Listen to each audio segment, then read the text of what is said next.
Good day everyone, this is the Undecided Code, Group 4 for the Arduino project.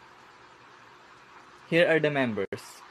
I am Juvan Macvilti Datdayo, the System Analyst. Next. My name is Joven El Sarmiento. And Ansa Roland C. And Joseph Ken Peterizo. This is the Arduino project of Group 4. Then.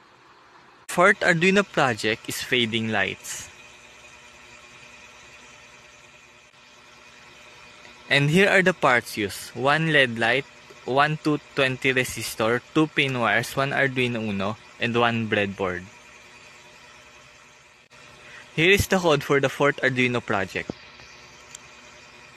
The first to fourth lines of code are the variable used for the wires, number of wires in the Arduino Uno.